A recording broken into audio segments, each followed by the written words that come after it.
Right then, hello everyone and welcome to my newest review, and it is on the newest Doctor Who episode, Cold War, and the Ice Warriors are back, and I'm very excited to see them back, being another classic Who villain that they've brought back. So then, on to the episode as a whole. I will touch on the Ice Warriors in themselves a bit later, but for now I'm going to touch on the episode, and I have to be honest, it is a good episode. Not as good as the first episode, better than the second episode. That's how it stands so far, and yeah, it is a good episode. It's pretty good. It's a nice way again of bringing Clara into the Doctor's world, sort of thing, that sometimes people die and they don't always make it, and you know, it's a good place to show that really. A confined Russian submarine, tensions high in the middle of the Cold War. You know, it doesn't really get more intense than that without being on Skaro, so that's where that is.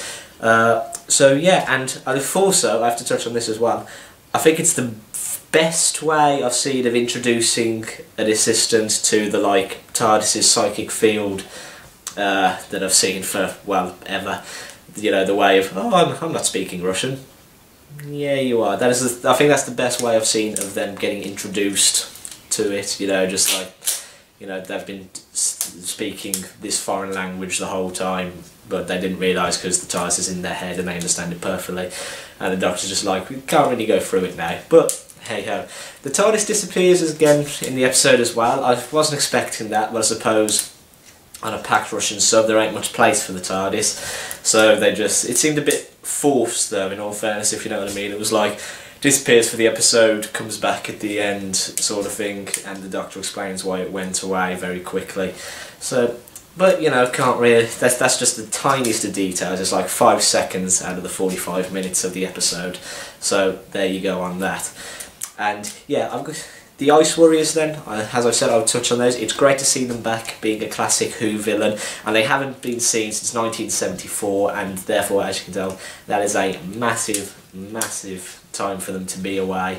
And again, now we know they're still alive in the universe, because obviously, well, they're there, and they obviously give them a chance to bring them back for little things again, like they have been with the Silurians every now and then. You know, little things like that, they can bring them back. However, I have to say, I'm going to get my views out now, I'd like to see them come back as a sort of ally, because, you know, when in '74 when they left them, they were part of the Galactic Federation, not the Star Trek Federation, I'm going to point that out now, but no, they're a part of that, the Ice Warriors are, so it'd be nice to see them in as a sort of ally, you know, a bit like the Shadow Proclamation and all that, just, you know, really hold it all together and show that, you know, the villains change, that the Doctor can work with them, against him, he does what he does. And that's that. I'm going to mention this now as well. I'm not happy for this reason. The light went red in the episode. That means I got to try and get this one to go red. I'm not going to try and blow up a Russian sub or anything, but still, look.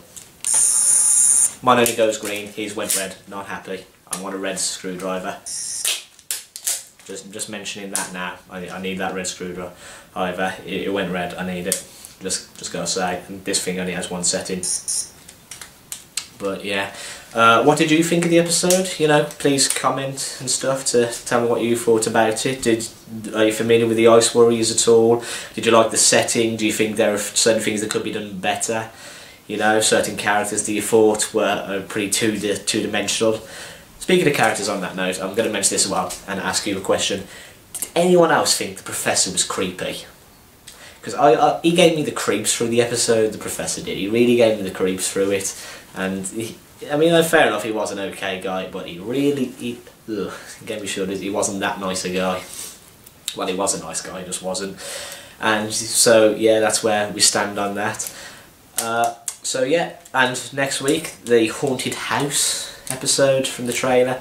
That'll be interesting. I'm not a fan of paranormal stuff, they just bore me, so, you know, but I'll give it a shot and I'll talk about that when next week comes round. But as for Cold War, I have to say it is a good episode. As I've said, good to see the Ice Warriors back, another classic Who villain.